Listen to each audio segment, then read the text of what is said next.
भाई आज मैं अर्चना शर्मा जो मीडिया चेयरपर्सन है कांग्रेस की, इनके यहाँ गया था। मैं था और पुरुषोत्तम भाई जो मानवाधिकार आयोग के वो अपने जो अध्यक्ष हैं क्या हैं, उनके साथ हम दोनों गए थे। तो हमने उनसे पहले भी मुलाकात करी थी। तो उनका आगे से हमें रिस्पॉन्स आया था कि आपकी क्या प्रॉब्लम है, आप बताइए, भर्ती क्या रद्द हुई है।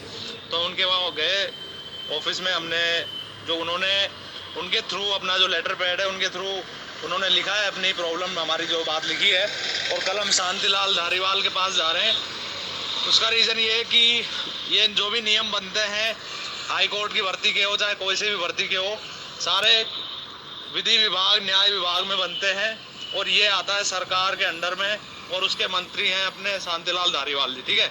तो अपन रिक्वेस्ट करेंगे उनसे कि भाई भर्ती पूरी होनी चाहिए पुराने नियमों के आधार पर। नए नियम अभी जो आ गए हैं आप उनको वापस ले लीजिए। एक काम तो ये करेंगे। और दूसरा काम है कि चलो भर्ती तो रद्द हो गई है, लेकिन अपन ने रिट लगा रखी है और अपन केस कर ही रहे हैं। तो दूसरा काम है उनकी तरफ से, जो पार्टी की तरफ से, यानी कि जो हाई कोर्ट की तरफ से जो वकील होंगे वो सब सरकारी वकील होंगे। तो सरकारी वकील सरकार के होते हैं। तो हम उनसे ये भी रिक्वेस्ट करेंगे कि हमने केस तो कर रखा है, लेकिन आप एक हेल्प ये करिए कि उस केस को जल्दी सलटाया जाए। मतलब आप अपने सरकारी जो भी वकील केस की पैरवी करेंगे, अपनी तरफ से पैरवी को कमज़ोर करवाइए ताकि फैसला छात्र हित में आ सके। तो ये काम सरकार कर सकती है चाहे तो। अब कुछ लोग कह रहे हैं ना कि हाई कोर्ट की भर्ती में सरकार का कोई रोल नहीं है, तो ऐसी बात नहीं है। सारी भर्तियां वित्त विभाग से पास होती है, वित्त विभाग से बजट जाता है भर्ती के लिए, और वित्त विभाग जब पास करता है तब कोई सा भी डिपार्टमेंट भर्ती निकालता है। तो फाइनेंस कमीशन यानी कि वित्त विभाग सरकार के अंडर में आता है। और दूसरा कार्मिक विभाग, ये सारे नियम जो भी बनते हैं कर्मचारियों से संबंधित, ये भी बनते हैं सरकार के अंडर में, विधि विभाग में, ठीक है। कार्मिक विभाग सरकार के अंडर में आता है। तो सरकार जब कोई भी सूचना ये जारी करती है तभी भर्तियां निकलती है। तो हाई कोर्ट ने मर्जी से अपनी भर्ती निकाली नहीं है, बस हाई कोर्ट ने सूचना दी कि हमारे यहाँ पे इतने पद खाली हैं।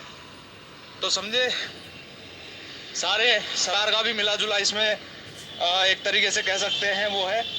तो अपन ये करेंगे कि कल उनसे मिलके उनको ये अपनी समस्या से अवगत करवाएंगे। तो मैं चाहता हूँ कि जयपुर में रहने वाले लड़के अगर ये देख रहे हैं, ये सुन रहे हैं बात, तो वो लोग उनका जो निवास स्थान है शांतिलाल धारीवाल जी का, वो है SMS जो हॉस्पिटल है उसके पास में, जो उनका प्लॉट नंबर 3 है, अस्पताल मार्ग है, हॉस्पिटल मार्ग पे, और प्लॉट नंबर 3 है वो उनका बंगला है। आप डायरेक्ट वहीं पे आप वहाँ पहुँचे। सुबह 8 या 9 बजे हम 9 बजे मिलने की कोशिश करेंगे। तो आप ये काम कर सकते हो। और वैसे कल सुनवाई है, ठीक है, जोधपुर में सुनवाई है, तो उसमें अपने को स्टे उसमें आ जाएगा, ठीक है। स्टे आ गया, लेकिन स्टे के बाद अब हम चाहते हैं कि भर्ती जल्दी से पूरी हो जाए। तो ये काम हम सरकार के ऊपर छोड़ देते हैं।